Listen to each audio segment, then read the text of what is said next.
எல்லாரும் நல்லா இருக்கீங்களா? எல்லாரும் நல்லா இருக்கீங்கன்னு நினைக்கிறேன். நானும் நல்லா இருக்கேன். ஹாப்பியாக இருங்க. இன்னைக்கு மதிய லஞ்ச் நம்ம வீட்டில் பிரியாணி ஸ்டைலில் தக்காளி சாதம் செய்ய போகிறோம். அது என்னென்ன பொருட்கள் தேவை, எப்படி செய்யலாம்னு வாங்க பார்க்கலாம். இப்போ நம்மளுக்கு சோனாமசி ரைஸ் ஒரு 600 கிராம் நான் ஊற வச்சுருக்கேன். 2 வாஷ் பண்ணி ஒரு 1/2 hour ஊற வச்சுக்கணும். அப்புறம் 200 வெங்காயம், 200 கிராம் வெங்காயம், அப்புறம் 2 ஸ்பூன் சில்லி பொடி, 2 ஸ்பூன் தனியா பொடி. நம்ம வீட்டில் அரைச்சது தான் இதெல்லாம். நம்ம கடையில் எதுவுமே வாங்குறது இல்லை, வீட்டில் தான் அரைக்கிறது. மிளகாத்தூள், தனியாத்தூள்லாம். அப்புறம் தேவையான கொத்தமல்லி, புதினா கொஞ்சம் ஒரு கைப்பிடி, ஒரு 5 பச்சை மிளகா, இஞ்சி பூண்டு பேஸ்ட்டு ஒரு 2.5 ஸ்பூனு இஞ்சி பூண்டு பேஸ்ட்டு, ஒரு 6-7 ஸ்பூனு தயிர், ஒரு சின்ன கப்புக்கு ஒரு கப்பு. நம்ம வீட்டில் அரைச்ச கரம் மசாலா இது ஒரு 1/4 ஸ்பூனு. அப்புறம் தேவையான அளவு உப்பு, அப்புறம் ஒரு 1/4 ஸ்பூன் மஞ்சள் தூள். இது எலுமிச்சம்பழம் ஜூஸு, எலுமிச்சம்பழம் 1 எடுத்துக்கிடுங்க. நான் க்யூப்ஸ் ஆக்கி தான் யூஸ் பண்ணுவேன், அதனால் க்யூப்ஸ் ஒரு 3 க்யூப்ஸ் வச்சுருக்கேன். தக்காளி அதே மாதிரி ஒரு 300 கிராம் தக்காளி. வெங்காயம் 200 கிராம்னா தக்காளி 300 கிராம். தக்காளி சோறுக்கு தக்காளி அதிகமாக கொடுத்தா தான் தக்காளி சாப்பாடாக அது நம்மளுக்கு கிடைக்கும். நான் சொன்ன மாதிரி இதே அளவு எடுத்துக்கிடுங்க. இதில் அளவு எதுவுமே மாற்றாதீங்க நீங்களா. எண்ணெய் ஒரு 50 ml எண்ணெய் சேர்த்துக்க போகிறோம். இதே மெஷர்மெண்ட் எடுத்திங்கன்னா இதே மாதிரி நான் செஞ்ச மாதிரியே கரெக்டாக வரும். நீங்களும் செய்ய ட்ரை பண்ணுங்கள். இப்போ நம்ம எப்படி செய்யலாம் பார்க்கலாம் வாங்க. பேன் அடுப்பில் வச்சுக்கலாம். இப்போ பேன் சூடானதும் நம்ம ஒரு 50 ml ஆயில், ரீஃபைண்ட் ஆயில் தான் சேர்க்குறோம். முடிஞ்ச அளவு நீங்கள் செக்கில் ஆட்டின எண்ணெயே யூஸ் பண்ண பாருங்கள். நான் தேங்காய் எண்ணெயும் நல்லெண்ணெயும் செக்கில் ஆட்டினது தான் யூஸ் பண்ணுறேன். இது ரீஃபைண்ட் ஆயில் மட்டும்தான் நான் கடையிலேருந்து யூஸ் பண்ணுறேன். ரீஃபைண்ட் ஆயில் ஒரு 50 ml ஊற்றிக்குங்க. இப்போ எண்ணெய் சூடாகட்டும்.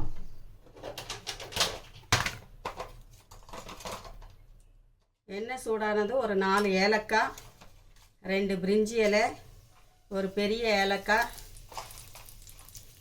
கொஞ்சம் பட்டை,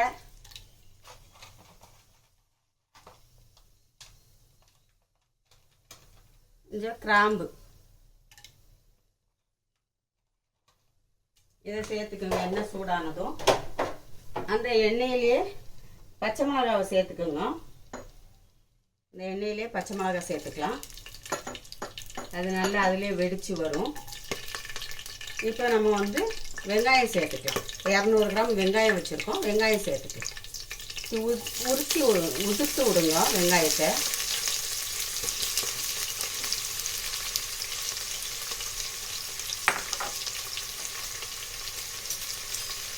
இப்போ நம்ம கிளறிக்கலாம் வெங்காயத்தை. இந்த வெங்காயம் சீக்கிரம் வதங்கன்னா நம்ம உப்பு சேர்த்துக்கணும், கல் உப்பு சேர்த்துக்கணும். இதில் இஞ்சி பூண்டு சேர்த்துக்கலாம், 2.5 ஸ்பூன் இஞ்சி பூண்டு.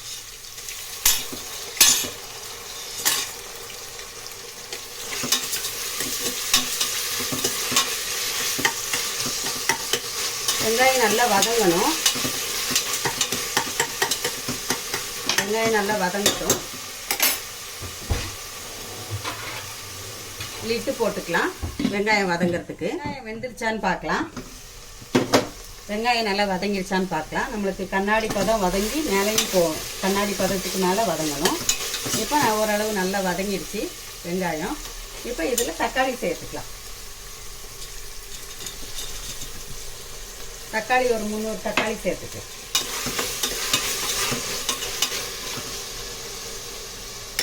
இப்போ இதில் லெமன் சேர்த்துக்கலாம்.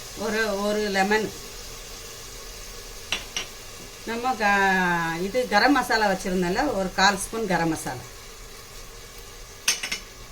இப்போ மஞ்சத்தூள் 1/4 ஸ்பூன். இப்போ நம்ம தனியாத்தூளும் மிளகாத்தூளும் வச்சுருக்கோம் 2 ஸ்பூனு. இதையும் சேர்த்துக்கலாம்.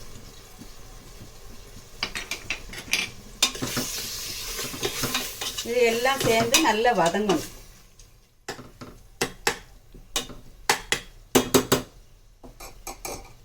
இப்போ நம்ம தயிர் சேர்த்துக்கலாம். இப்போ நல்லா வதங்கட்டும் பார்க்கலாம்.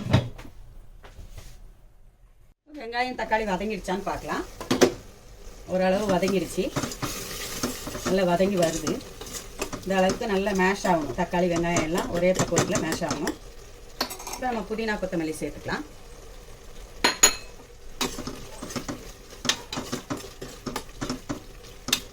இன்னும் கொஞ்சம் வதங்கட்டும்.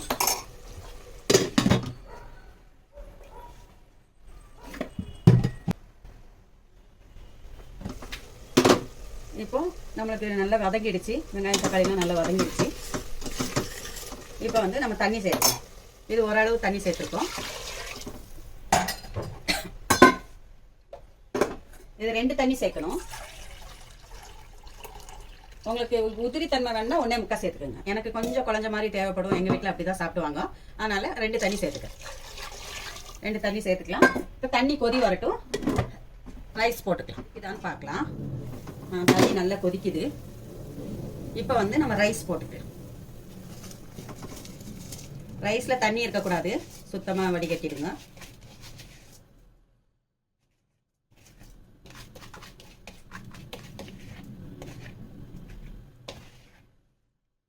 ரைஸை போட்டு நம்ம உப்பு செக் பண்ணிக்கலாம். இந்த ஸ்டேஜில் நம்ம உப்பு தேவைன்னா உப்பு போட்டுக்கலாம். உப்பு செக் பண்ணிக்கோங்க. இப்போ ரைஸ் வேகட்டும், பார்க்கலாம். இப்போ தம்மில் போட்ட சாப்பாடை பார்க்கலாம். நம்ம தண்ணி வத்திடுச்சான்னு பார்க்கணும். தண்ணி குறைஞ்சிருச்சு.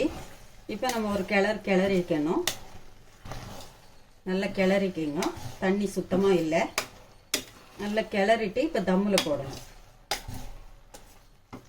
இப்போ எல்லா பக்கமும் நம்ம நல்லா நீட் பண்ணிவிட்டு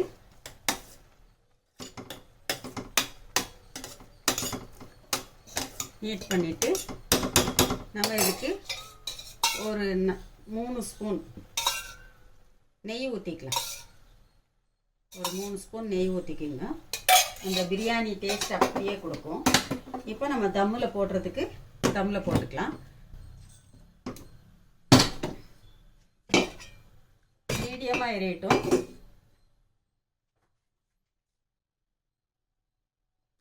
தீ வந்து மீடியமாக எரியட்டும். இப்போ 5லேருந்து 7 நிமிஷம் தம்மில் போட்டால் போதும். 5லேருந்து 7 நிமிஷம் ரெடியானதும் பார்ப்போம். சாதம் எப்படி இருக்குன்னு பார்க்கலாம். தம்மில் போட்டிருந்தோம். இப்போ சாதம் எப்படி இருக்குன்னு பார்க்கலாம். சாதத்தை ரெடி ஆயிடுச்சு. சாதம் ரெடி ஆயிடுச்சு. எல்லா சைட்லேருந்தும் நம்ம கிளறிக்கணும். எல்லா சைட்லேருந்து எல்லா பக்கமும் கிளறி விட்டுக்கணும். இந்த மசாலா சேராமல் கொஞ்சம் கொஞ்சம் ரைஸ் கீழே அப்படியே தங்கியிருக்கும். இப்போ நம்மளுக்கு சாதம் ரெடி ஆயிடுச்சு.